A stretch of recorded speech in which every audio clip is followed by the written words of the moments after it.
Welcome everybody to the latest and greatest episode of Soulful Sessions. And with me today is Jessica Prestia, who goes by Jess, and her business name is Jess Be Inspired. And we are talking about happy healing, which I think is probably something new to most folks to have it described in that way.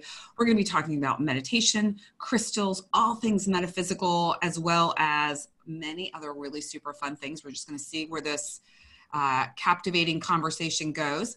I want to share a little bit about Jess before I officially welcome her. And just to let you all know, she is a Channeling Reiki Master, a Davidji Certified Meditation Teacher, spiritual coach, and sound healer. She hosts workshops and Reiki circles and classes to help inspire the spiritual growth and healing of others, and has also pulled together a community of healers in the South Florida area and has dubbed them the Vibe Tribe, which I absolutely love. Jess recently opened up her own Reiki room inside of Dancing Lion Healing Arts Studio, which is in Delray Beach, Florida. I've been there many times with Jess also, and it's just awesome. She does private healings, and she also sells crystals, which we will be talking about in a bit. As everyone knows, I love to delve into everyone's astrology. So Jess is a Capricorn Sun, a Taurus Moon, and Capricorn Rising. She's also known for saying, when you are inspired, you are in spirit.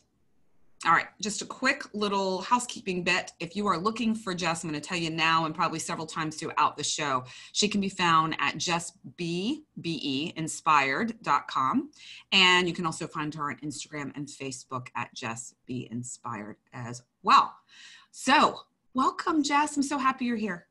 I'm just grateful to be here, and thank you for that beautiful introduction. And I'm just so excited to be able to share this space with such a beautiful healer like yourself too. So thank you for having me. Yay.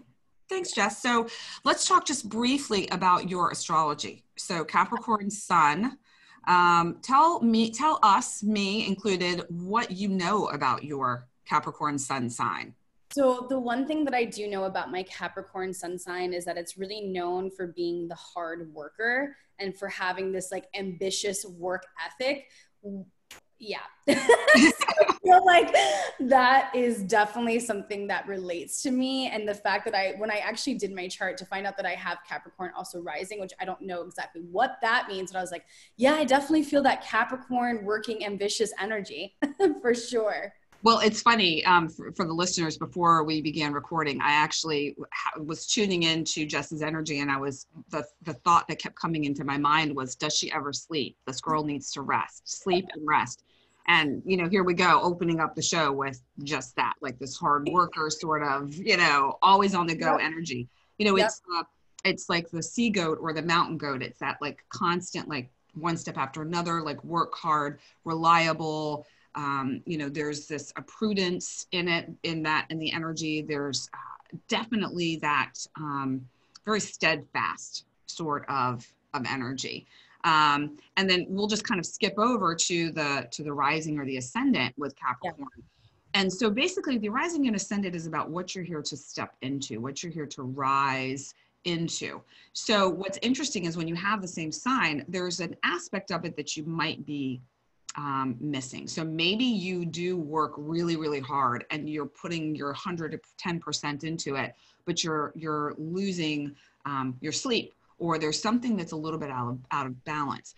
It's about stepping and rising into embodying that Capricorn energy while still taking care of yourself, while still managing all of the other things, without letting that energy take over your life, like making sure to, for example, to have time for yourself. Yes. So, that resonates very strongly. The word that came through as you were saying that was balance, of just really trying to be able to find balance in both of that hardworking energy and that restful energy. Absolutely. You got it. And then Taurus Moon, it's such a beautiful moon. I mean, Taurus is very sensual and very earthy. It's feminine. It's, although it's got that stubborn bull energy too, there is that sense of, really being reliable and trustworthy. And again, it's also about like your senses and feeling like it's a great, you know, a Taurus moon cycle is a great time to like eat really delicious and divine food, and to have like a delectable wine, or, you know, a spirit. It's like the time when you can like really take in the human pleasures even more. So, you know, as it being your Taurus moon, you are going to be more like it's your inner world, your relationship with yourself, your relationship with your mother. You know, was there maybe a bit of that stubborn push and pull with your mom? 100%. Yep, that's definitely in there. Yeah. Yeah. So it's so interesting how our astrology can really paint a picture of who we are, and help us get a deeper understanding about ourselves. And I love the way that you break it down, because I definitely can say that sometimes I feel like with astrology, because there's so much information, that just hearing everything you just said, it resonated, but it was very digestible, because I think that there's so, like, you know, so many different, you know, resources and information out there, that I appreciate how digestible you just made that. That was great. Yeah. You are quite welcome. And the other one aspect I do want to point out too is, you know, Jess and I were talking about more of the tropical system. I've been segueing a bit more into Vedic and sidereal, which has a slight shift in signs, sometimes, not always. So, you know, just maybe you and I can chat later if we want to shift some of that, because there may be even more information. And for the listeners, you know, take a look at your tropical, because it's valid and it is relevant. God. Can you dive a little bit deeper, just because it's coming up? This is just interesting. What is tropical? Okay. So remind me of your birthday. Okay. So my birthday is January 18th, 1986. And I'm only asking this because when you said tropical, I was literally thinking of the tropical storm that was just here. So I'm like, what is this? I have no idea. I'm so excited. Okay. So here's the thing. For you, you are still even in the Vedic system. Yeah. And the tropical. So the tropical is a little bit different. It's like when you look online to read your horoscope, it's tropical. Okay. With the Vedic system, it's a little bit different. There's a little bit of a planetary shift, and it's the one that astronomers also use. So anyone that's, you know, space oriented, they're using the Vedic system. It's a lot more detail oriented. They're both valid. They both have relevance, like I said, but I have found, just with my experimenting with it a bit, that it really is a bit more like spot on if we can open our minds and hearts to shifting out of a sign that we have attached ourselves to. Now, for you, this doesn't change you at all. You are still a Capricorn in the Vedic sidereal system. Wow. So that's why for you, I think it completely resonated. Like it all just, you were in. So, you know, it's interesting, I think, for a lot of people. You know, I am a Leo in the tropical system. However, I am a Cancer or a sea crab in the Vedic. And I had a really hard time letting go of my lion or lioness. I was like, no, that's not. But I started to pay attention to different aspects of my life that were coming up. And I recognized the fact that while there was some of that fire and that Leo lioness, there was really a lot more of the sea crab, where it's this soft inner and a hard outer. And so there's, you know, a lot more information that we can find. And oftentimes if we resonate with an astrological sign that isn't our Vedic sun sign, but we have kind of adopted it as ours through the tropical system, it's likely somewhere else in our planetary makeup. So it's something strong somewhere else, and that's why it feels so resonant. So wow, how fascinating is that? It is so cool. And it's so interesting, because my experience of you is that lioness energy of, you know, being strong and being bold, but I find it myself very easily ready to just share with you, because I feel that sensitive side to you. That is really like an inner kind of energy exchange. So that's just very fascinating. Wow. It is. Yeah, it really is.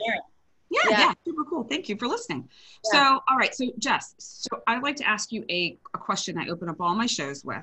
Okay. And I'd like for you, if you could, take us back to a recent experience that lit you up when you just knew it was your soul talking to you. Totally. So mine would have to be my level 1 Reiki training. And I swear I'm not doing this as a plug. But I share this because, you know, I just had a level 1 Reiki training, and it was online and in person, and I had 20 people, which was quite a lot. And I shared this as something that lit me up, because when I became a Reiki master, I didn't have any expectations to teach. I just wanted to go all the way to really further my education, but I didn't feel that I was strong enough to teach. And I didn't feel, oh, I'm going to get emotional. I didn't feel confident in myself to teach. And so when I taught that level 1 class, and I looked around, and I saw all these beautiful women, you know, tapping into their spirituality and tapping into their intuition and learning this healing modality, I was so overwhelmed and just thought to myself, I'm so glad I didn't listen to that voice. Because if I had listened to that voice, I wouldn't have been here today. And now it really lit me up, because, you know, I even had one of the attendees actually had already done a level 2 Reiki training. So she was pretty far in her path. Level 1 is really for yourself, for your friends and families, also your pets. Level 2 is to become a practitioner, and level 3 is to ultimately teach. And so she was at a level 2, but she decided to take it because she wanted to learn it from my perspective. And she shared that with me, and it made me feel even that much more grateful that I let myself not only do it and have the courage to do it, but to do it in my own way. And so now I feel like, wow, had I not, you know, taken that chance and taken that risk and not, you know, listened to really my, you know, inner guidance, I wouldn't be able to. I think now I see it as a way to impact my purpose even differently. Yeah. That's, you know, I think that is so cool. And I'm glad that you brought up the Reiki, because I want to share a little story with the listeners about how Jess and I met. So we met a few years ago at a local crystal shop, and they do Reiki circles. And, you know, she offered, you know, the gal, that the owner offered, you know, different things throughout the week for people to come and experience. And I was interested in Reiki, but had no experience whatsoever with it. I had never had anyone practice Reiki in my presence, on me, in a group, anything, nothing. I was a complete newbie. Yeah. And I was also going through one of the most difficult times in my life. I just recently recorded a webinar with some other amazing spiritual healers about tower moments, those moments in your life where things come crashing down and you are really in the depths. And I'll probably, now that I'm mentioning it, I'll probably link it somewhere in the show notes for anyone who's interested in checking that out, because we share a lot of strategies to deal with that.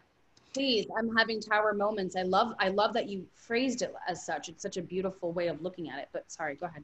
Yeah. Oh yeah. Yeah. Well, I can't take credit for that. That was one of the gals that kind of spearheaded it, but it was during that time. So when I met Jess, it was during my tower moment period where my marriage was falling apart. I was having some really serious issues with one of my kids, and my father had just was becoming ill. So there was just a lot happening. And I thought, you know, I'm going to go into this and just, you know, see what happens. And, you know, Jess channels, as I mentioned earlier, and she will channel messages a lot. Oftentimes, at least at that period, it was animal related. I know that Jess loves animals. Yes. So there were messages that were coming through, and it was just so neat. Like I could feel a shift, and I could feel things happening and changing. So fast forward to several years later, I ended up moving to South Florida, and there was I thought it was actually, when I came into this class, I thought it was actually yoga with a little bit of Reiki. I did not realize that it was Reiki and acupuncture. And so the whole thing was not what I thought at all. And so, but I walk in and I look at Jess and I'm like, man, she looks familiar, but I could not figure out what it was until I stepped into her auric field. As soon as I stepped into it, bam, like an information download, and I remembered. And as soon as we started talking, it was like, I don't know, this like moment of like knowingness or connection. And I thought, how unlikely for us to connect in that way, to meet in that moment. And in the interim period of time, I went and got my Reiki 1 and 2 and ultimately master attunement. And I have no real intention of teaching or doing anything either, but who knows? I mean, you're an inspiration for me potentially. Yeah. And, you know, and that's what I think is so like, I mean, thank you. And I think it's so fascinating to just learn any healing modality. And I think like, for me, I really learned amongst my journey that Capricorn energy of going into every workshop and everything that I did, like, what am I going to do? What workshop am I going to create out of this? How am I going to teach this? What, you know, and I was in my meditation teacher training with Davidji, and one of the women that was in the training had already taken the course. She was like kind of there to like, you know, help out and facilitate in different ways. And I said this to her, I was like, you know, I just don't know like what I'm going to do with this. Like maybe I'm going to teach it and this and that. Like I was very intentional with trying to figure this out of what I was going to like make this into a tangible form. And honestly, what I've realized is that it's just really for me and for like my coaching and for myself and for community. So that's what's so cool is that we can just open ourselves up to learning these different modalities with no intention of necessarily doing it, or they show up at a different place in our life and then we do something with it. So I've let go of that now. Yeah. Yeah. I think that's a great message for everyone. You know, Yeah. you can learn something new or take a class or get a certification or do a training. And it doesn't necessarily, you don't necessarily have to know exactly what you're going to do it for. It's about listening to your soul and allowing it to talk to you, and you then listening and taking action based on that. Like that's one huge lesson I've learned over the past few years is those little voices that we tend to ignore or brush off are always important. And if you follow them, even if they're really seemingly ridiculous in your mind, there's a reason for it. You know, there is a bigger picture that you just don't see and understand. And speaking of which, I know a little bit about this story, but I would love for you to share the story, if you're comfortable, about your sister Juliet, and you know how sometimes those things in life that don't make sense really have such a gigantic impact on us. Yes, yes. So my sister Juliet is really the inspiration to what started my healing journey. And basically, she's transitioned now in 2018, but in 2015, she was diagnosed with breast cancer. And I can remember when she called me to tell me that she had just received this information, I knew in that moment that I had a choice. And the choice was, am I going to continue to be the same stressed, anxious, you know, not really being able to show up fully and be present person? Or am I going to be the cheerleader and I'm going to learn how to deal with my own inner stuff so I can show up and really be the best version? It was weird. I articulate it better now because obviously I've shared this story, but at that moment I just knew this is the time where you either go in this direction or you stay where you are. And is this direction where you are at now really helping to serve all of those around you? And so I didn't know really what to do. I just knew I had to deal with my stress. And I basically started meditating every day. And I didn't even know if I was doing it right, which is, I encourage you, even if you are not feeling like you're doing it right, you are. The only way that you're not doing it right is by not showing up and meditating. So I started off really, you know, just with 5 minutes or so YouTube guided meditations. And then in my meditation, I started to obviously really open myself up. And I did this course with Gabby Bernstein, which was really how to harness being maybe what she calls a light worker, a spiritual worker, right? And kind of giving you some direction and guidance. And so after this course, I kind of heard from my guides, I was meditating and I just heard, go learn Reiki, like go learn Reiki. And I didn't even know, like to add to what you were saying earlier, I was like, I don't even know what Reiki is really. I mean, I kind of know it's like some type of healing and it makes you feel good, right? Like that was like pretty much what I knew. Oh, this is something to help me feel good. All right, I'm down. So, you know, I went and I studied with this amazing woman who's still my friend, the owner actually of the space where we got to meet. And it was just really transformative because I was able to then help my sister through her diagnosis in a very unique way. I would do Reiki on her during her chemo sessions. I would do Reiki on her while she was about to receive surgery. Also too, I would do it at her home. I would basically Reiki her all the time.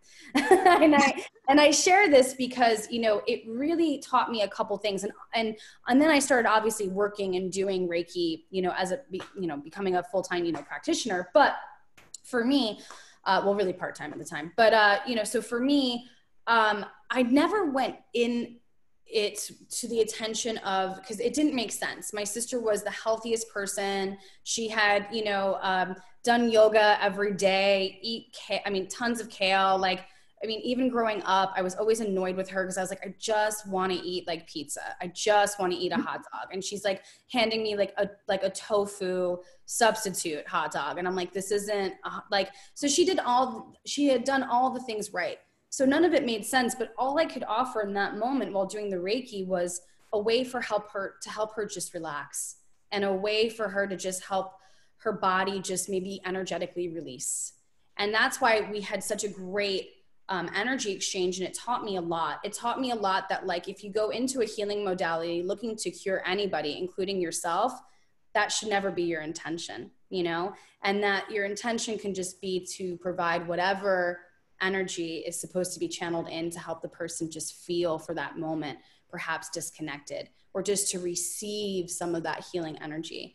And so it was quite impactful, and it was quite beautiful.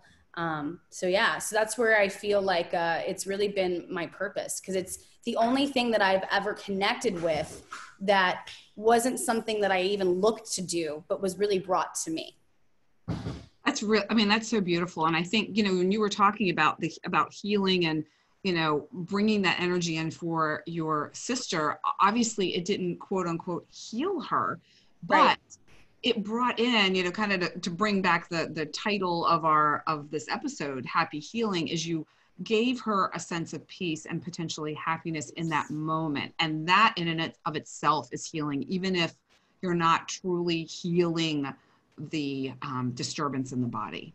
Yes, exactly. And it allowed, I think, her to receive her treatment easier, you know, because she was allowed to be in a space of relaxing versus feeling super tense while you're getting chemo or before you're about to go into surgery. Those are some of the things that, like, are not necessarily great, maybe energetic stuff to hold on to, tension to really bring in. So it just allowed her to kind of just maybe disconnect for just a moment, you know? Right. It was really funny though, because I would do Reiki on her during her chemo sessions, and the nurses would come in and they'd always think I was doing some type of weird, like, I hate to say this for anybody who's religious out there, so I don't mean to judge, but I was doing something kind of maybe weird or like off, like they weren't sure. Like they do some sort of like voodoo thing. Yeah, they would come in and they would like do like the cross, and they'd be like, okay, sorry, you know, I'm just doing a Japanese healing modality. But you know, and then it was interesting because they would be like, what are you doing? And she'd be like, oh, my sister does Reiki. And they're like, what's that? So it was kind of cool to also just spark the conversation and to offer an alternative healing modality in such a traditional, you know, space. And that was kind of something that me and my sister always talked about, is like, how cool would it be to one day like bridge the gap, where it's not saying that, you know, because she had found that, you know, the more natural side was very judgmental of the more, you know, traditional side. And so it was cool because we were able to bring something alternative just to help maybe amplify whatever she was already getting, you know? Which is great, because I think you need the two, you know. Yep. You know, we are, you know, human beings, or the energy piece is huge, but we also have physical bodies that need care and attention. Yep. And sometimes that requires medical intervention, and we have that technology. So why not marry the two together? You know, and it's interesting that, you know, when you were talking about, you know, people walking in and going, you know, what is that? Yeah, what is that? And, you know, I remember it was, I think, about a week after my Reiki attunement, my Reiki 1 and 2 attunement. And I had flown out to Arizona. My father was beginning his transition. And my mother was so concerned about him being in pain. And because at this point he was pretty much unconscious, like 98% of the time. Wow. And we couldn't tell if he was in pain. Like, we were still administering pain meds, but my mom was very worried. So I was like, well, I don't totally know what I'm doing, but I can see. And so I connected in, you connect in with the higher self to ask if it's okay, because you cannot, it's very unethical in to tap into anyone's energy in any modality without asking permission first, either in person or, in a higher energetic space. And I found that he was not in any pain. He was actually quite comfortable. He was actually more concerned about my mom and had a couple messages for her. There were a couple parts of the process that I forgot, until later, and I was so stressed about it. Like, am I going to mess him up? So I actually contacted my teacher, and I'm like, should I have done that? I mean, I was so worried about it. And she said, oh no, she was like, all of that is beautiful. It's all happening organically. Your intention was good, all that. But what was so interesting was my youngest sister walked into the room. He was at home with all of us, which was so beautiful. And she walked into the room to get something. And I just I knew she was there, but didn't really pay much attention. Finished the process, walked back out to sit with my family. My sister said, what the heck were you doing in there? And I was like, why? And I told her, and she said, not only did I look strange to her, but she said she couldn't breathe. Like, she walked in the room and there was so much energy in the room that she was like, I felt like I was suffocating. And I said, well, how did you? And she said, as soon as I walked out of the room, I was fine. So I said, can you go back in and tell me, do you still feel that? Or is it gone? And she walked back in, she goes, it's gone. So that to me gave me like real world confirmation that this is something so much bigger than we can imagine. So much bigger, because she didn't know that I was doing it. She didn't know what was going on. She doesn't know what it is either. She just felt it. Right. And so, I think it, what you were saying about, the power of this energy work and the healing, especially with the intention of good intentions, healing intentions. Yes. Is incredible, and I'm certain that you offered so much comfort and the ability for your sister to heal as best she could and make the process easier for her by offering that gift of Reiki and your presence in her life. Yeah. And as you with your dad, I mean, how special is it though to contribute to just having a sense of like calm and relaxation to a really intense situation, not just for the person, but for us as being their family. Like, you're so close to it. So to me, it felt like I was being able to contribute, in whatever way that I could. And I don't know, but I'm sure it's from what you're saying, like, how beautiful is it that then you were able to even have that conversation with your father in that kind of moment? I mean, in an intense moment like that, and to be able to just get some type of, I don't want to say validation because that's not the right word, but some type of message or sign of hope that, this is the love that I'm seeing all of you guys concern your mom and wanting to send that out, Yeah. It was really, really cool. And that, I think, speaks to the power of this work. And, one other aspect of healing outside of Reiki, which is something that is unseen, you can feel it, but you don't necessarily see it, are crystals. And I know that you are definitely a crystal gal. I'm a crystal gal for sure. Okay. So Jess, if you could, for anyone who lives in South Florida, she has a crystal shop set up at Dancing Lion Studio. So you can check it out there. You also have an Etsy shop, if I'm not mistaken. Yeah. A lot of crystals are great online now because, just that's also available too. So Etsy's got some good crystals for sure. Yeah. And our shop does. Yeah. So please check out her shop there. And then one thing that really strikes me, especially during this time of our existence, we're recording the day after a pretty intense full moon, which was last night, August 3rd. We're recording on August 4th, and it's I have to remind myself that. It's been a big period of time for the collective, for us as a human society. So one thing I hear a lot from people that I engage with online, friends, family, clients, is they feel so overwhelmed, so stressed out, and there's so much anxiety around day-to-day life, not to even mention like the future. So this is a big ask, but if you were to recommend your top 2 or 3 crystals that would help support people in this time and space that we're in right now, what would you recommend and why? Totally got this. The only reason why I said this is I'm so ready to answer this question because I've been literally asking myself the same question every day. So, so I'm I got this. Yes, for sure. So right now the one, so there's definitely, I have 3 great ones, and I'll start first with anybody out there who is having a hard time really connecting to the present moment and who maybe needs a little bit more grounding. Perhaps you need a little bit more of positive energy coming your way. Because right now we have, I don't want to say it's a lot of negative, but there's a lot of just energy that's so scattered, kind of just that we're taking in, we're receiving. And so smoky quartz. Smoky quartz is a crystal that will help to protect everyone, but it will help you feel grounded. Super cool, even beyond that, is it takes any lower vibrations and it actually transmutes them into positive. So this is a great crystal to help you keep grounded, protect you, but actually take any of that lower maybe feeling, vibe, and uplift it. The next one is selenite.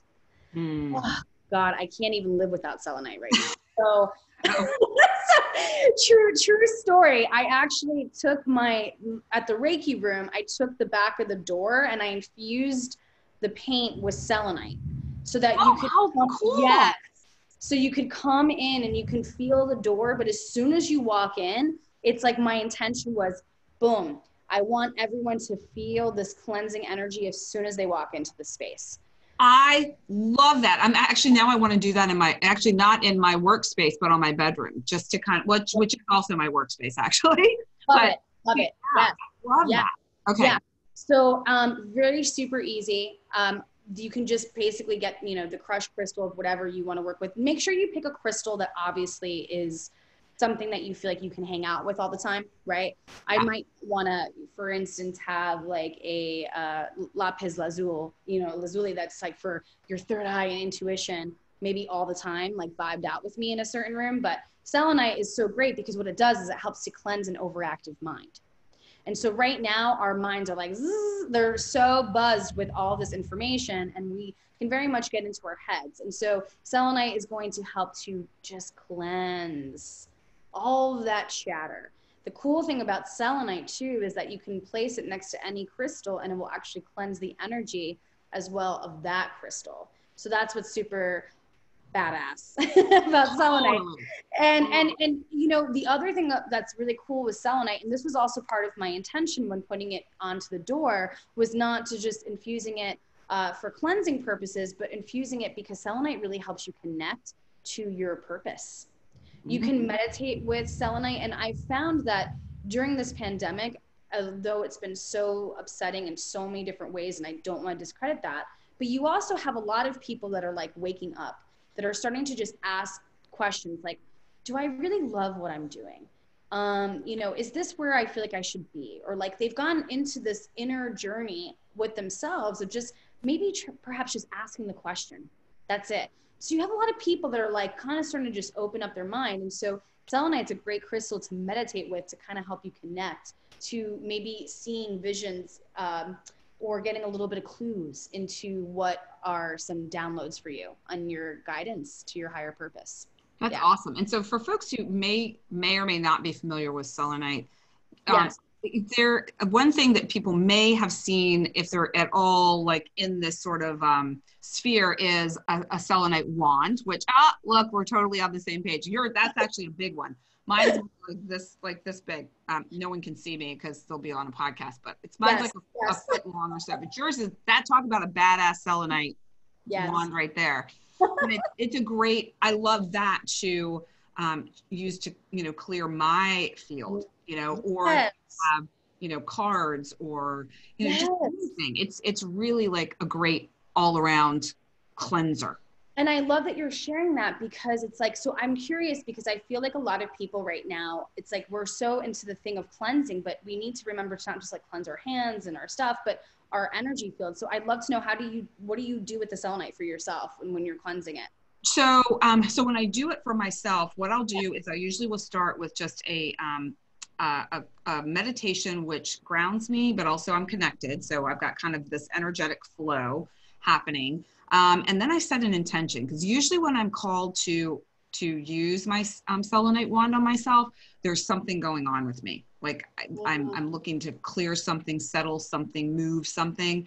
So I'll just set an intention for whatever that is. And I tend, it depends. I do one of two things, depending on what is going on with me, and I just intuitively go.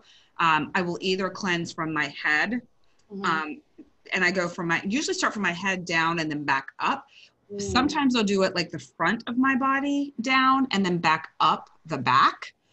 Sometimes I go around 360 and I just move the whole thing around if I need a different type of energetic cleansing and like boost, like getting things moving. So that's how I do it. And I just kind of go with guidance, whatever feels good at the time. I love that.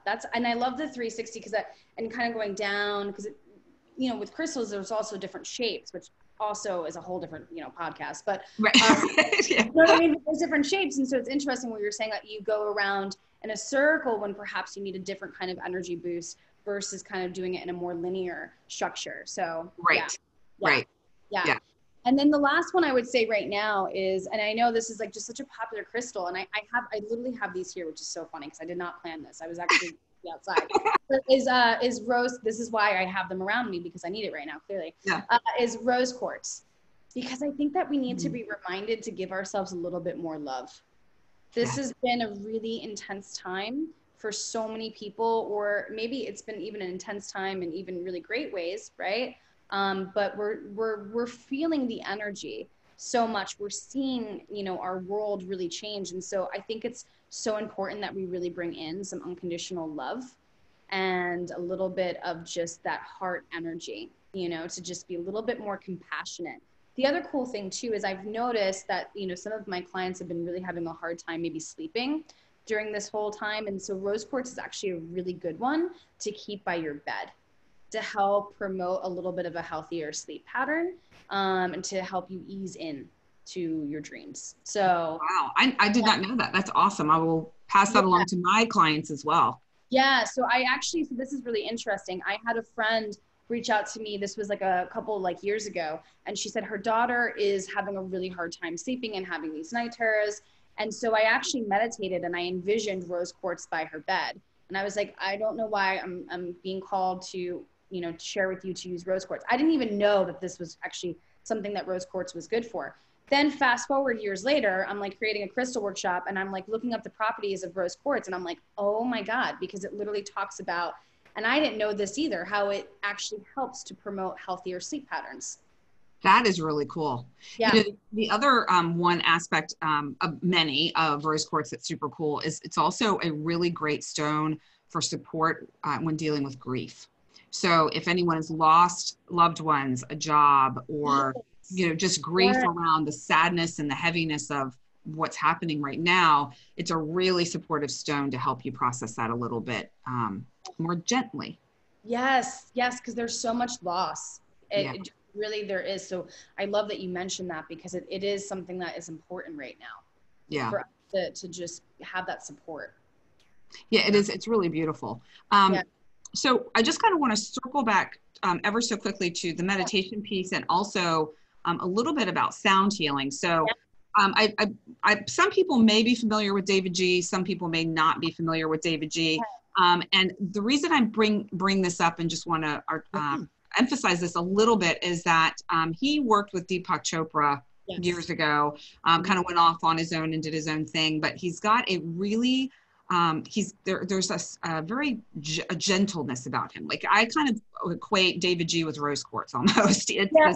It's like this soft about him. And I've never met him personally. I mean, I've seen his work and I'm familiar with him, but just for people to know, Jess is very similar. I describe her as this effervescent sort of personality, but there's this softness and the sense of safety with her. So, if you were to go to any of her workshops or join her online for any meditations or anything, knowing that there's that softness that about the way she does the meditation, not just by nature, but also by training. just for anyone who's really very much about that. And last night, sadly, Jess had a full moon ritual event that was set to be on the beach, and the weather was not cooperative. So she ended up doing it online.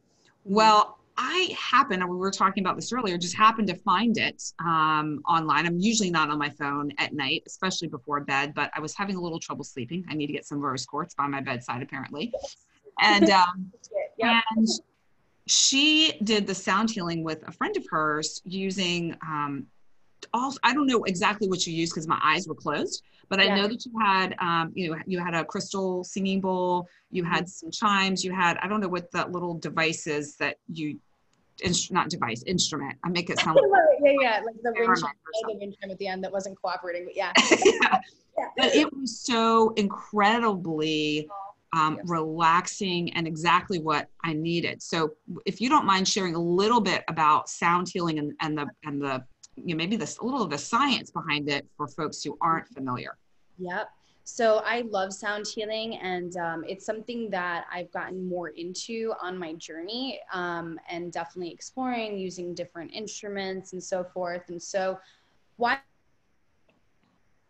sound baths and, all these kind of different things that are now like being offered, right? Because sound travels fastest through water than any other substance. So you actually receive the vibrations of the sound through your blood, your bones, and your muscles. So that's why sound healing is so impactful for people, because the vibration is physically traveling through your body, because we're mostly made up of water, right?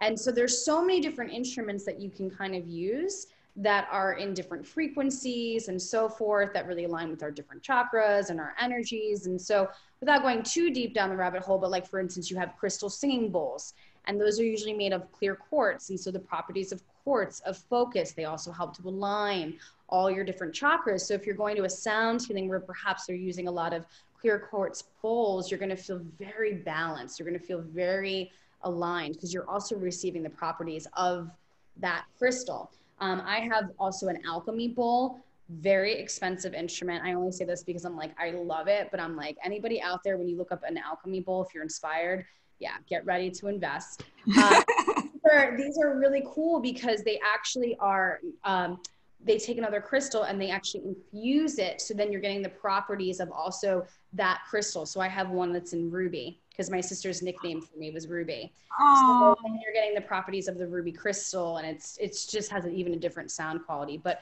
what I was using yesterday, I actually got those from my Davidji teacher training. There was this beautiful woman. Her name is Creme Brulee. She's become a friend of mine. But she's like a world-renowned sound healer. She's fantastic. I love her. And so she has these really cool things called flow chimes. So that's what I was actually using yesterday. Okay.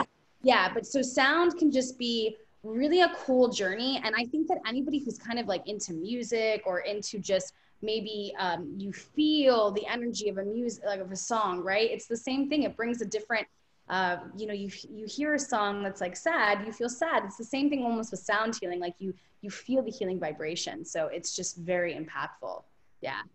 Well, I would like to request that you do more of those, and maybe even do, like, I don't know, a workshop or something online where people, maybe there's themes or different things, because I can tell you it's really, really beautiful, really amazing. Just in the few minutes that you did it on IG live, like it was awesome. Awesome. Thank you. I know I love sound, and that's the one thing that for me, I have to, find a platform that really can help to record it well, which IG actually does. But I love sound. I think also too, you notice with sounds that people out there who might be experiencing having a hard time getting into meditation, getting into a flow, the sound kind of jumpstarts you into your transcendence of relaxation, if you will. Yeah, and you know what? That might be helpful for folks who have, who have this mindset of, I can't meditate. I've tried, I can't do it. Because it's different than like nature sounds. I know a lot of people say, oh, I can't listen to running water or the birds, but this is something for your mind to almost attach to, but not necessarily make any stories about it, other than, well, that feels or sounds nice or something like that. It'd be very brief. Yes, it's an experience. It's like when you go to a concert, but it's like a meditative concert, if you will. Yeah. Yeah. I enjoyed the concert last night thoroughly. Thank you. I'm gonna start meditation concerts. No, can you imagine? Right, I know, right? Oh my God. So, okay, so speaking about online offerings and different things coming up. So I know you have a Reiki 1 training coming up virtually. Can you tell us a little bit about that?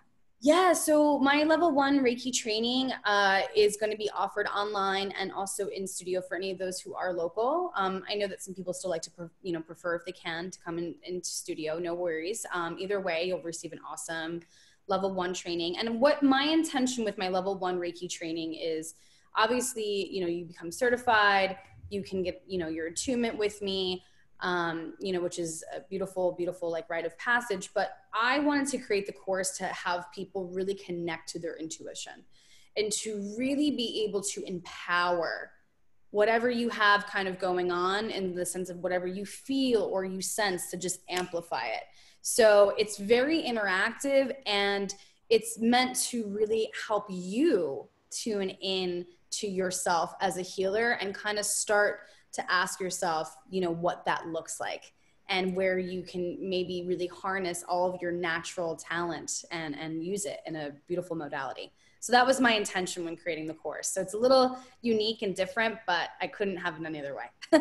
So even if somebody doesn't want to necessarily, even if they don't consider themselves a healer, even if they don't necessarily want to do anything with it, it would just be a really beautiful experience just to have a deeper understanding and relationship with themselves and tune into their intuition.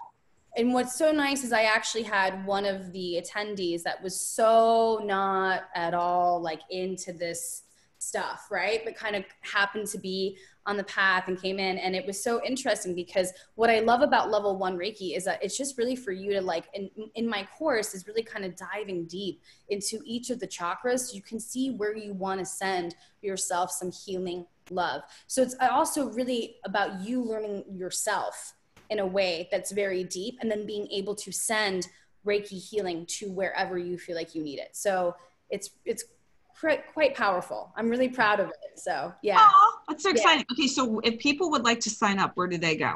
So they would actually just you can go to my website, Just Be Inspired. You can DM me. Also, you would go to the Mind Body app and type in Dancing Line Studio, and then it should show up right there. It's August 30th. Yeah. Awesome. And then you're also doing some intro to crystals workshops. Yes. And I just had a huge download because, this is what's been so fun about this whole pandemic. I mean this in a light way of, of how do you do things now? Because I can't have people touching all these crystals, which like, how do you do this? And you're like half in line, half on, half are in front of you.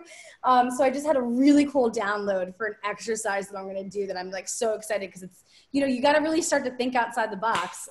So my intro into crystals workshop is really for you to learn how to cleanse your crystals, how to charge them, how to set intentions around them, use them in meditations, even how you can really use them around your home, really kind of knowing what crystals are best for you. And then the thing that I downloaded actually yesterday to share with everybody is everybody's going to actually learn how to do their own crystal rock reading. So that's going to be really super fun. Yeah. That does sound super fun. Yeah. I want to learn how to do that. Yeah, it's actually like something that I would do if I could just have people touching all the crystals. But since that's not available to us, I'm like, oh, and then, so now I realized how to do it. So I got it. That's awesome. Well, that's a great point. That never even occurred to me that you would not like, I was thinking like workshops that I would do. I've got a bag. I have a lot of crystals in, and everyone will take out a crystal that they need with a message for them. And I have little cards printed up and this whole like thing, but you can't do that right now. Yeah, it's a different vibe. It's like either you have to personally hand it out and then you have to like, kind of think about all of that, or it's been very interesting. And that's where it's like, once again, you can take your challenges and just be like, and kind of just like give up. But for me, I'm like, what, there has to be a way, but I don't force it anymore. I would always try to force, okay, how can I do this? But now I've just learned to just surrender and like be in the process of it. And then that's where the flow, the creativity comes in, Well, and I think that along the theme of not forcing it, and the other part of maybe there's not always, we feel the need to always try to figure things out. And sometimes if we could let that go. So no forcing, no figuring out. No. Let's make that happen, Jess. Which equals happy healing. There we go. Wow. Yep. Perfect. Yep. It totally does. It totally does. Okay. So, rituals. Yeah. Are there any rituals? Do you have any rituals that really help you tune into your soul's voice or bring your soul, quote unquote, online? Meditation. Yeah. Yep. Meditation is really it for me. I mean, it's so much that now I actually I'll be 100% honest and authentic. Last week, there was a couple days that I didn't meditate, and I literally was not myself at my highest. So for me, meditation is, if I don't meditate, it's like, it's not even for myself, but for all those around me. They're like, you okay? You don't really seem like yourself. I'm like, damn it, I didn't meditate. So, but yeah, meditation. Totally preaching, because literally this morning, it came so clear to me that similarly, like I have, I've been meditating, but it hasn't been my formal sit down practice. It's been just a few minutes here and there throughout the day, instead of like starting my day with a formal practice, ending my day with a formal practice, and maybe tuning in throughout the day when I need it. And this morning I realized that was part of the problem, not just for me, but you're right. I mean, everyone around me is like, what's going on? Like, what's up with you? Yes. You're a little off. Like, my boyfriend kept saying, babe, you're off. Like, what's going on with you? And I'm like, I don't know. I'm just, I was just irritated, and for no real, like, logical reason. There wasn't anything happening per se. It was just, I was out of whack and out of balance. And that really, not just like you said, doesn't affect just you, it affects everyone around you. So everyone around you totally can tell. People can tell now if I haven't been meditating. Like, it's just like, and honestly, I don't really let that happen. But then there's just times where it just is what it is, and it slips through the cracks. So totally does. And I think the key is offering ourselves a little bit of grace in that time, giving ourselves a break. It happens. We are not perfect. We do the best we can. Yes. So, yeah, very, very cool. All right. So Jess, people can find you at justbeinspired.com, correct? Yep. Yes. And Jess Be Inspired on Facebook and Instagram. I highly recommend following her. She's got awesome free resources. She does card readings and stone readings. And like I said, the sound healing, I don't know how often that will show up, but I have a feeling I'm going to start doing meditation concerts for sure. Sure happen. Yeah. I will definitely be tuning in. So really great stuff. I hope that any and all of the listeners that are even slightly interested in Reiki or crystals or any of your offerings, check you out and sign up, because I can say firsthand, it's a beautiful, magical experience. If you work with Jess, you will be just over the moon, thrilled with the feeling that you have, the transformation that takes place, and that beautiful opening that will appear for you in time on your journey. Thank you so much. And I'm so grateful that we were able to do this. And I love that you called it happy healing, because I just feel like that was such a, that's the thing, is I think when you are in a healer, environment and stuff, you really want to think about what your intention is. And so for mine, it's to hopefully create space for people to be more happy. And so I'm so honored to do this with you, because you're so wonderful. And I actually am like looking to you now. I'm like, I want you to work. I want to come and receive with you. So I'm just so excited to where this journey can take us. And I'm really grateful to be here today. So thank you. Right back at you, girlfriend. Me too. Super excited. So I thank Jess for joining us. And I thank you, the listener, for tuning in to another captivating conversation to nourish and nurture your soul with Jess Be Inspired. See you here next time. Aww.